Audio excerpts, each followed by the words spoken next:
Hi everyone, and welcome to Make It Happen TV. As always, I try to bring to you interesting, exciting, knowledgeable and experienced guests that can add to the value of the information that you guys want to learn through the Make It Happen University. Today, I have got an incredibly talented guy. His name's Jeff Singer. He's the executive in residence, which we've been debating, about along the way today, which he'll explain in a second, but also has got a really interesting story to tell, and I'm going to put him on the spot and ask him some really key questions. Hopefully you enjoy this interview, but on the show, welcome Jeff. Thank you very much. So nice to have you here. How long have you been in Dubai? 10 years. Just Wow. crossed our 10-year anniversary in July. Okay, so 10 years in Dubai, and that kind of means you're an old hand to some degree, doesn't it? Because when we get to that point, people think, oh, you've been here forever. Dubai changes so often that, you've been here for 10 years, it feels like 2. So that's a good point. Okay, what I like to do with my guests to make sure that we really get a good understanding of you is to put you under pressure to deliver to us in 60 seconds your life story. Now, I don't know if you've ever tried something like this before, but could you possibly give it a go for me? And I'll give you 60 seconds to tell everyone your life story from when you began to where you are right now. I only need 15 seconds. It's just not that interesting. Jeff was saying to me earlier on, I don't have anything to say. Come on then, let's give it a go. All 60 seconds. Throw it at me. So I grew up in a small town in Utah. Went to college, didn't do very well. Served a mission for my church, the Church of Jesus Christ of Latter-day Saints. Yeah. Came back and decided I wanted a 4.0, went to 4 years of uni, was elected student body president my 4th year, leveraged that into a degree at Harvard Business School. After Harvard Business School, I took a job at SAP. They gave me a big problem to solve at SAP, which was, take these 2 apparel companies and see if you can make something with it. 4 years later, we had made $250 million business out of it. You went to a startup. After the startups, that was the year 2000, 99, 2000, when startups were really cool.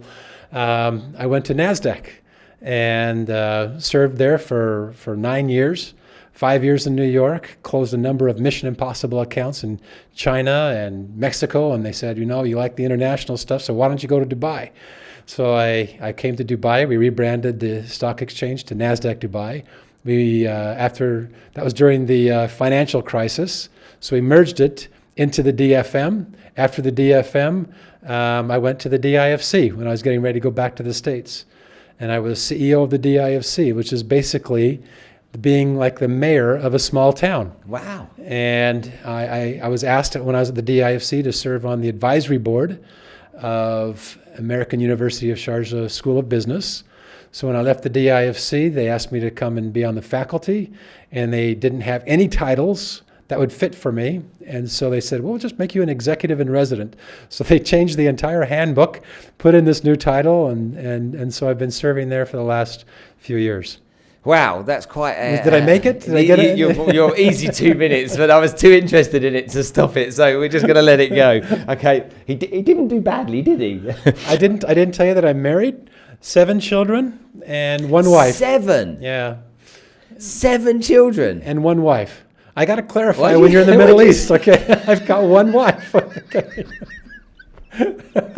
I only have 1 wife. Okay. And she's wonderful. How old is your eldest? 25. And your youngest? 13. Well, okay, so And 1 grandchild. And so I've got 4 boys and 3 girls. And 2 are still here, and the 5 are in the States. Crikey, you've been busy. I don't know where you've been more busy. You must have a really rubbish golf handicap if you've got that many kids. I would have a rubbish golf handicap even if I had all the time in the world. Now, for people listening to this and people watching the show, you're kind of like what people would assume to be a very corporate kind of character. This kind of, let's just recap this for a second. So you were head of the DIFC. Uh-huh. Okay, you're the executive in residence at the American University of Sharjah. You were at Nasdaq Dubai. Yeah. Okay, you were at SAP. Yeah. So all of these are big names in commerce. Yeah. IPOs along the way, they've had grown their businesses and all that kind of stuff. When you look at all of those different jobs that you've had, what one do you think you had the most kudos with? It had to have been kudos. Is that a French word or is that an English word? It's both. Kudos. Where I got the most acclamation. Is that what you're saying? Yeah. Or the most notoriety? Probably the most visible position I've had was at the DIFC. When you're the CEO of the DIFC, it's a big title in the Middle East. Everybody knows what it is and what it does and who's there and how much money is flowing through there. Yeah. That's definitely the most kudos came from that. Most fun that I've had probably was at SAP. Okay, so this is my next question, because you had very senior positions, but when I met Jeff the other day, and I was at the Capital Club with him, and we were talking about sales, and because that's obviously my background. And as we were talking about that subject, he said, that was the most fun I ever had. When I used to be in sales, that was the most fun I ever had. And you lit up as you started to talk about that. And it was almost like we became brothers for those 5 seconds. Yeah, we're salesmen together. Yeah, no, we've been in the trenches. It's not a bad career path either. How does someone go from being a great salesman to those other, what I can only imagine as being very kind of serious and very experience-rich postings? Yeah, well, the goal that I set when I came out of college the first time was I wanted to make a lot of money and I wanted to be in a powerful position. And so every single decision I made was based on earning about $25 million and being CEO at some point in my career. And so I started working at SAP, and when they came to me and they said, I was assistant to the CEO, and they said, at the end of that tenure, you can be director of communications, director of planning, or we've got this really big problem that we're trying to solve, where we have to potentially change the database, which at SAP is sacrosanct. You just don't do it. And I chose the latter because I was trying to make my name. I was trying, if you're going to sort of move into the upper ranks, you have to have a big win, or you have to have something demonstrable in your career that says, I can do this. And so I said, without even hesitating, I'll take the big problem. And 4 years later, we had solved the problem. We had created the 5th largest industry segment within SAP. And that's when the headhunter started to call. What do they say when they call you, these headhunters? Well, we need a CEO, or we need a vice president of sales, or we need a chief operating officer to run this new startup that has, in the apparel footwear industry. And so did when that kind of, we need a CEO, was that just such an important thing for you that anytime someone mentioned the opportunity of being a CEO, it was almost like a magnet pulling you towards it? Yeah, I was like a moth to a light, to say it, because that light that I had set up, my goal was sort of this dangerous area that I didn't realize. And so I just kept going towards it. And so I got a CEO position. It was called 4R Systems. They're still around today. And, I was 37 years old. Was it all it was cracked up to be? And no, I hated it. I wasn't ready for it. I thought I was. I'd watched other CEOs and I thought I could do the same thing. At Harvard, we'd studied CEOs for 2 years. And so I thought I could do it after I'd read it. But when I actually got into it, I realized I was ill-equipped. And 2 years later, I left. You were ill-equipped? I didn't have the skill set. It didn't kind of turn you on emotionally? I didn't have the skill sets that a true CEO needs. And it wasn't the same kind of work that I'd been doing at SAP where I was so successful. And learning how to manage a board, a sophisticated board, professional venture capital money, all that kind of stuff I was doing for the first time. And I didn't really take to it that well. I didn't enjoy it, so to speak. And so when I left and went to Nasdaq after serving, I went from being CEO of the startup to vice president at Nasdaq. I was just relieved. I was just glad it was over. I was 2 years older. I didn't make the $25 million, and I realized I didn't like it, and I realized I had to do a whole career change, a shift, if you will, because I wanted to be happy, and I wasn't happy. But you said that selling was something that made you really happy. Mm-hmm. So why didn't you just go back to selling? I did. And that's what I did when I went back to Nasdaq. So when you went to Nasdaq, that was back to being a salesman. Yeah. And so that was, I was vice president of sales. And so I had a team of 15 or so people. And what I started to realize was I was really good at it. My team realized that I was good at it, and so we closed a lot of new business. But I also, when you do that, they also give you the management opportunities, which are not as fun, but that's sort of what my career started heading towards. And so I became, vice president, and then they gave me a new piece of business, and then they said, why don't you be senior vice president, and we'll give you all of international, not just a part of international. But was that still selling? It was all selling. Probably 80% of my time was spent selling or managing the sales process, which I was just thrilled to be doing. And then they asked me to be CEO of Nasdaq Dubai, and I said no, because I knew what CEO meant. And I didn't want to sort of leave something that I was good and comfortable in to go off and do something that I had literally failed at 5 years previously. And they said yes, and I said no, and they said get on a plane, and I said okay, I'll check it out. And so they picked me up in a Rolls Royce okay, from the airport. This is Dubai 2007, 2008, okay? And I stayed at the Al Qasr Hotel in a suite, and they carted me around all the big names in town, and I thought, okay, maybe there's a startup in there for me one more time. And so I went to Nasdaq Dubai, and that was 2 months before the great financial crash. And so after about 7 months there, we decided that we would merge it into the DFM, and we'd create a market that was local and also international. It would cater to all types of investors. And so we did successfully.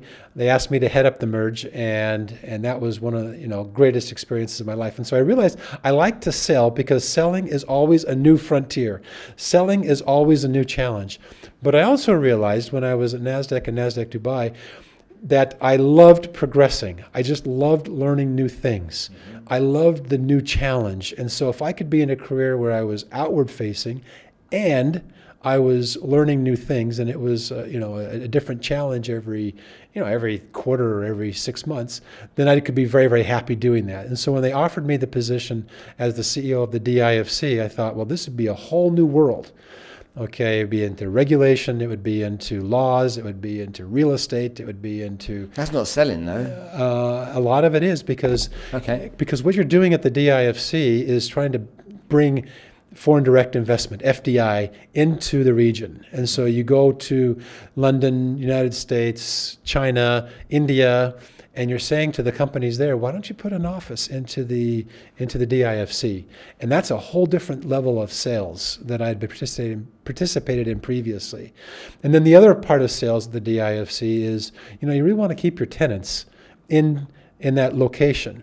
Well, it's a cool Paying place. Extortionate rent. Exactly. Well, you have the highest rent, but you have the best restaurants, but you have the highest rent in the world. It's actually in the world. You're as high as Shanghai, New York, and other places. How do you keep them there? And so what we did is we created a vibe within the DIFC. So there are more reasons than just sort of the networks, but there's other reasons to stay there as well. So we did that for a couple of years. And like I said, I'd been there for a couple of years, and I was on the board of, the advisory board of American University of Sharjah, and they asked me to do that.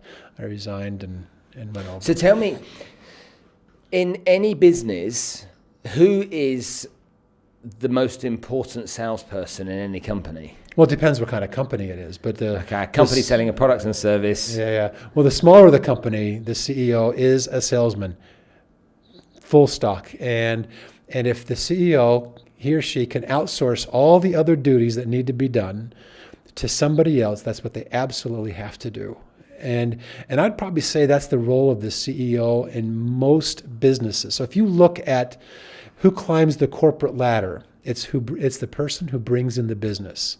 You would think that the person at the top of engineering-related companies like IBM and HP and maybe Google or other, they would be coming in from the engineering side. Not true. They're coming in from a sales background because the imperative of any business is grow.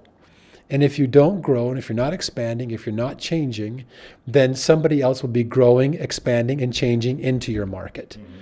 And so the CEO needs to be able to do that. Now the CEO, you can't be a car salesman your whole career. You need to learn to sell cars, and I use cars as an analogy.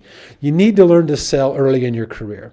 But as you advance in your career, you need to learn how to become an executive salesman. Yeah. Okay, and that's a different type of selling, but it's based on the same principles of normal selling. And so you start, you sell, and then you learn how to up the strategy a little bit, so that when you're sitting in front of an executive, or when you're sitting in front of a country leader, or you're sitting in front of the board, the sales presentation that you're making is still sales, but it's made in a much more sophisticated, or in a different way. And so, but you have to learn those things. And there's no way to learn to sell like an executive until you've learned to sell like a junior. You have to sort of work your way through the ranks. I think you've said it a number of times, it's a skill. And you have to develop that skill. And if you don't spend the hours learning how to do your research, learning how to do the analysis, learning how to find what truly matters to people, learning how to understand people and what they say, learning how to adapt your presentation, learning how to make the right presentation. All those things take time. They take trial and error, or you can be taught them, but you need that training. Who taught you how to sell? I learned at SAP.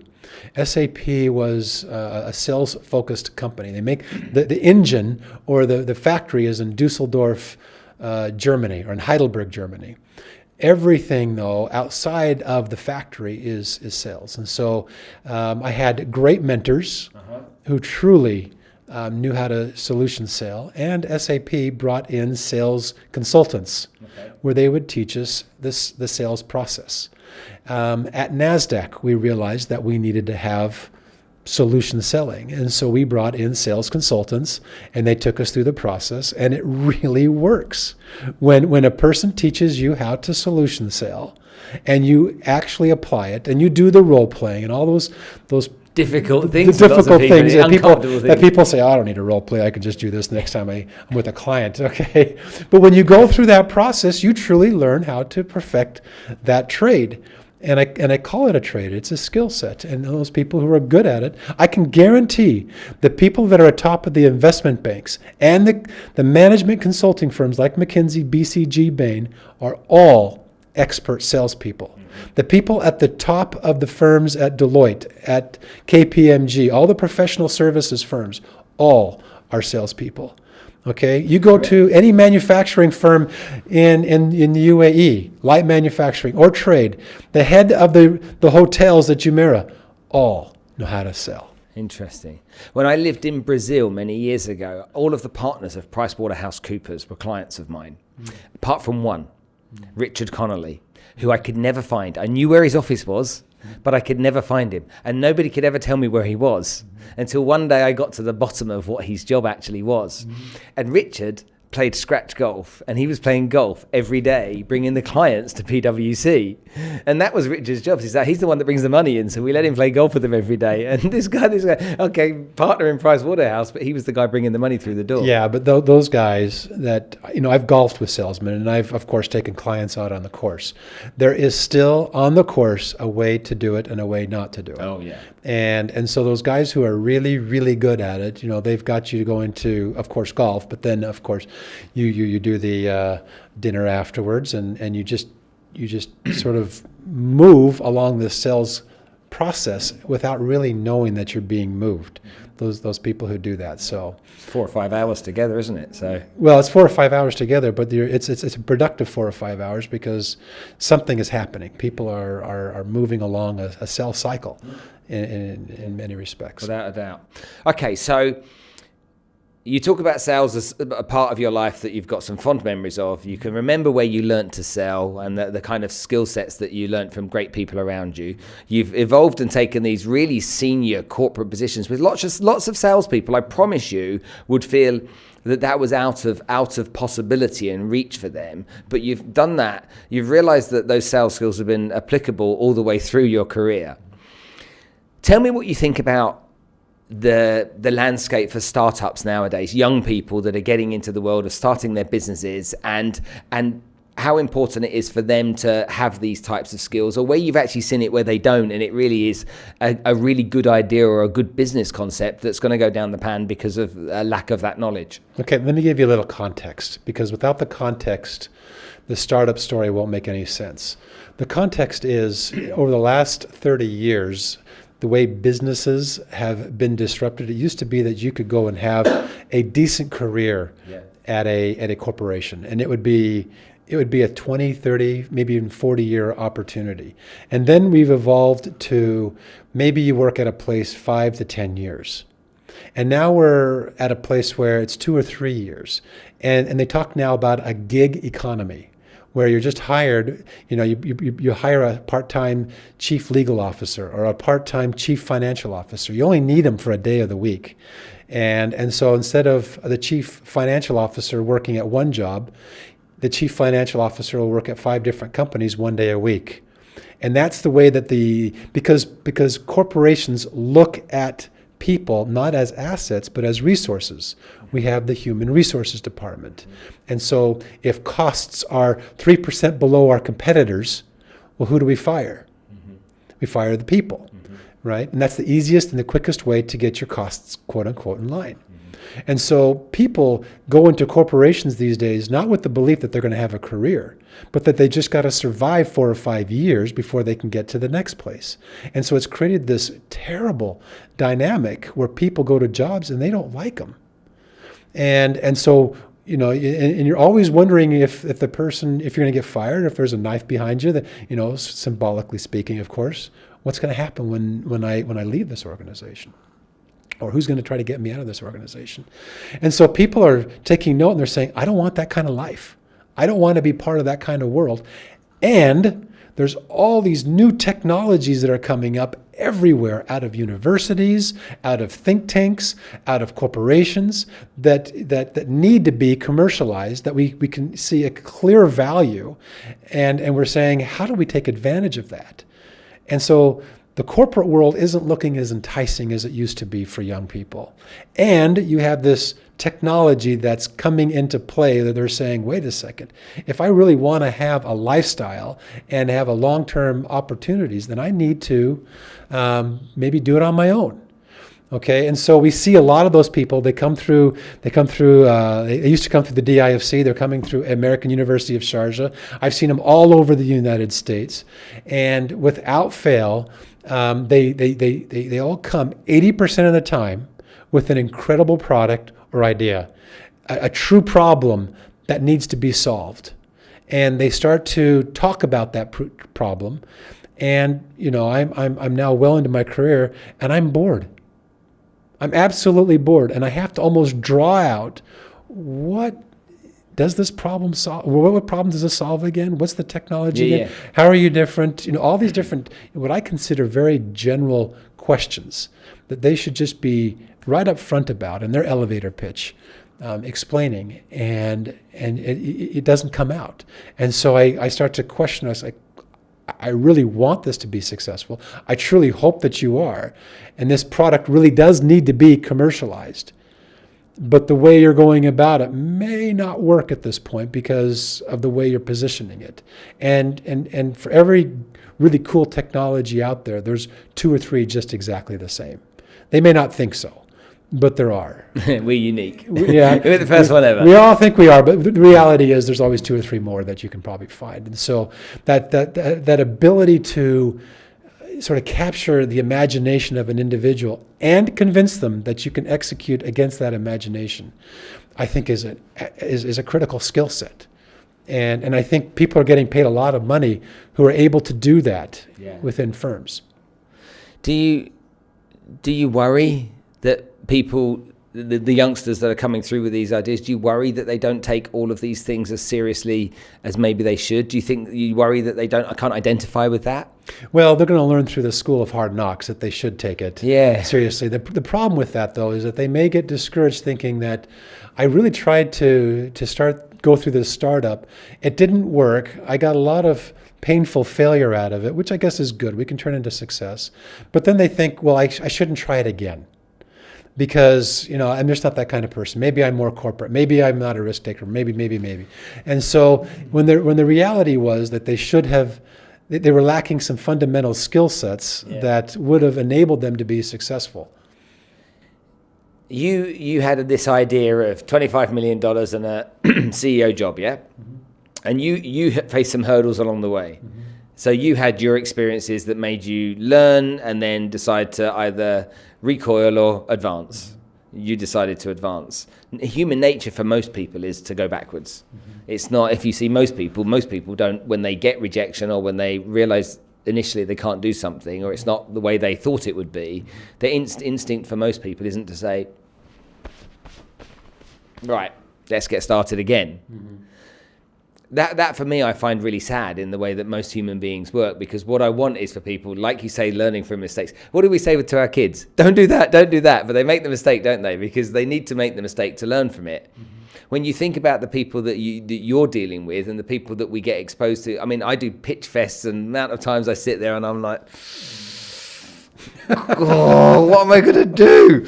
And, because you can only say so many times out of a day of pitch fest, let's say there's 15 people with their ideas presenting for, I don't know, they've all got a 10-minute presentation to do. You can only say over and over again. And to me, it's just like, do you not get the point? Do you not get the message here? Your idea doesn't need to be the best idea in the world. Your concept doesn't need to be the best solution in the whole wide world of the greatest thing. What it needs to be is presented in the right way so people can understand it and buy into your philosophy. Yeah. Do you agree? Absolutely. You're talking, I just had this thought, why don't people dust themselves off? And I was thinking, I'm not even sure if I did dust myself off. Okay. I don't know if that's the case or not, but I've always had a burning desire to progress in life. To just learn more, to understand more, to grow, develop, whether it's a skill set. I think that's one of the reasons I love golf, is that it's almost an impossible sport to master, and at least for me. And so I think for most. No, it's really hard. And so I've always loved a new challenge. I've always loved new growth. And so when I did the startups, and when I've sort of been in the smaller company setting, that feeling that I can grow and develop is what's driving me more than I think anything else, even more than $25 million or a title. And I've always felt like when I die, my biggest regret will not be the things that I did. It's going to be the things that I was too afraid to do.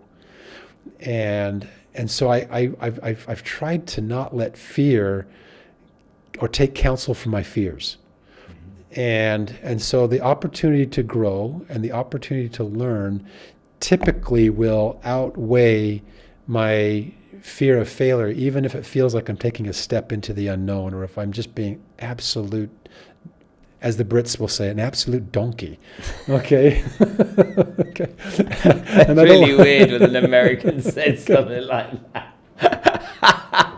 But it's like that's where, at least for me and personally, I believe everybody has that instinctual desire to grow and develop and to become something more. I really do. And so when I've managed my sales teams, I typically try to motivate from that point of view, that you want to grow and develop as much as you want to make money. And so I think what happens though is when we have that failure, if a corporation offers us a title or a safe job, we retreat into that because it's safe. And there's no risk. And so you might be doing the same thing for 15 years, but it's safe. And I think that safety creates that complacency, and it creates the job, the feelings that many people have. They don't like to go to work here on Sunday morning. You even hear morning. people that are 25 years old that say, well, this is my industry now. I can't get out of this. This is what I do. That's crazy. I don't buy that for a second. No, me neither. But because I've actually had 3 different careers. And it's hard when you move to a different type of industry, but boy, is it fun. It's exhilarating, and it's new learnings and new politics and new everything. And so my feeling is that people who want to really, grow into this type of role, they can do that. They can grow into this type of role. But I think the way that the corporate world is now structured, people are being forced into this. It's not that they choose to leave their job of 25 years or 15 years that was comfortable. It's just that they were made redundant. or that the company shut down this office and their family is here, their lifestyle is here, and they can't leave. And so now they're forced to do something, and they realize, maybe it's time to go off on my own. But it's not only that, you've got to consider the fact that lots more jobs now than in the past are going to be redundant. Technology is going to take away the truck drivers, for example. And so what does the truck driver do? Does he decide just to sit there and wallow in his self-pity and think, that's it, my job's gone, I'm ruined? Or does he say, right, well, hold on a minute, there's no job for me truck driving anymore, so I better upskill and make sure that I learn something new so I can apply myself in some other direction? And that's exactly what I think they do. But that takes... you have to sort of look inside and say, where's my desire to grow? Where's my desire to become? And then with, I believe, faith, grab that and take that step into the unknown. And I think the way you described building your business is truly steps into the unknown. But what I found is that when you do take those steps into the unknown, you get just enough light to see the next step. Mm-hmm. And that can be scary, but it's incredibly exhilarating. And that's when people find life again. They've been in a job for 15, 20 years, and they start taking these steps into the unknown, looking at what they've got internally, saying, I've got to change who I am. I've got to develop a new skill set. I've got to learn about a new industry. And they're alive. And you love talking to them, and they've got stories, and they've got experiences that they can share. And, typically whatever happens, as long as they're sort of moving forward, as long as they're doing their best with integrity, these are truly happy people. And they've come to the same conclusion that I've come to, that I know you've come to, is that when you're truly alive is when you're happy, not when you're safe making a monthly paycheck. Yeah. Now, the monthly paycheck is important. You don't want to get away from that, right? But if you can do it and be alive, that's the life. Yeah, if you can perfect that. That's the life. Tell us what's going on down at the university at the moment then. So you've got some interesting news? Oh, the American University of Sharjah is on fire right now. We're doing just a ton of really good things. They've received an endowment to do research. And in research in a whole different way, with engineering, computers, architectural design, and one of the things that we're going to be doing to augment that in the business school is that we're going to host a business plan competition. And so we wanted to do a really neat business plan competition that would augment all the research that's going on in the school, and we decided that we would pattern it after the Rice Business Plan competition, which is the biggest in the world. Mm-hmm. And they attract the most companies, most everything. And one of our goals is to attract companies in the hard sciences area from around the world, where the value chain in the big industrialized countries might kill the technology, but over here in the Middle East or in the UAE, it would be a fabulous invention. So let me give you an example of one of those technologies. In the United States, they have a guy at a dairy college invented an enzyme that would prolong fresh milk by 4 times. So right now, when you look at your fresh milk, it gives you an expiration date. It's usually 2 weeks into the future. Yeah. That's a guess. And it's because bacteria in the milk are always breaking down. If you could slow down the bacteria in the milk from, whatever it is today to, just slow it down, you can extend it to 10 weeks. Well, if you take that idea and you start to take it in the dairy industry, all the people in the dairy industry very quickly start to calculate the costs and go, well, we'll need less cows, we'll need less land, we'll need less trucks, we'll need less everything. And all of a sudden, the entire industry shrinks. Yeah. And so that's an idea that usually gets squashed, or that gets pushed aside, or gets gobbled up by a big company and then pushed to the side. Well, think about what that would mean in Saudi or in the UAE. Just think about the unbelievable cost and efficiencies that would unlock here. Yeah. But we've got to bring that over from wherever that's being patented. So do you want me to write a check out? Do you want me to give you some money right now? How much can I get involved in this one? It's $1.1 million. $1.1 million, okay. And that means, do I get free milk for life as well? And yogurt. Okay. So you bring that over here and you commercialize it, and they have all the reason in the world to do that. because they want to reduce the herd size. They want to reduce the costs. And it'd be great if we could extend it as part of the food security program in the UAE. So there are technologies like that all around the world. And we want to bring them to the American University of Sharjah and have them compete for what's going to be the largest prize pool in the world. Oh, cool. Well, it's a prize pool that's on par with the biggest competitions in the United States and the UK. What's the prize? Well, there's a cash prize, as well as all the people who will be attending will have the opportunity to put convertible notes into the company. Wow. So all of the people attending, what? Not the judges, everyone? Everyone who's attending, judges, coaches, mentors, students, family offices, anybody in the audience, if they see an idea that they like, so it's an investment competition. If they see an idea that they like and they say, that's worth more than than everybody else can see, I'm going to go to talk to that company, and I'm going to go and we're going to give you a convertible note structure. So you can take that convertible note structure, walk over to the company, and you can put as much money as you want into that company. So they can win a prize pool from us. We've raised that through the corporations around the UAE. But the really big opportunity is for all those judges who will be judging, and coaches, mentors, and anybody else that's there, to be able to put more money into it.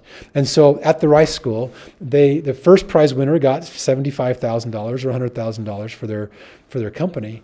And then they had another $700,000 pile on in convertible notes. Wow. Okay, and so now Brilliant. This company raised from angels in one competition almost $1 million. Okay, and so we're going to replicate that model at the American University of Sharjah. So it is a business plan competition. We're going to call it the New Venture Challenge. But we're also going to make it an investment competition. So that, for example, there was a company like 3 years ago that got 18th place. But one of the judges saw it and said, that's exactly what we need for our company. They went over there, put a small loan into the company. That company is worth $3 billion today, and they're operating in Houston. Okay? Hey. So there are great technologies out there. The judges may not get it right, but if we have a big enough judging pool and we then invest in those companies, they will become big companies in the UAE. They will add to the structure of the economy here. And then you combine that with all the research that's coming out of AUS, with the companies that are being incubated, then I think you can create not just an incubator, you create an ecosystem, which is what we're creating. So we're saying we got to bring in the technologies around the world. We got to augment that with the research that's already occurring on the campuses in the area. And then let's just combine those together, and let's have a legal structure, and let's have a regulatory structure that allows those companies to flourish. And if you do that, they'll come, and they'll create their economies here. When does this all start? This starts, the competition itself is February 3rd through 5th in 2019. Okay. However, if anybody's interested, they can send their business plan in, and we'll evaluate it with the other business plans that are being sent in. How do they do that? They can send it into the nvc.aus.edu. So it's the New Venture Competition, NVC, American University of Sharjah, that's aus.edu, nvc.aus.edu.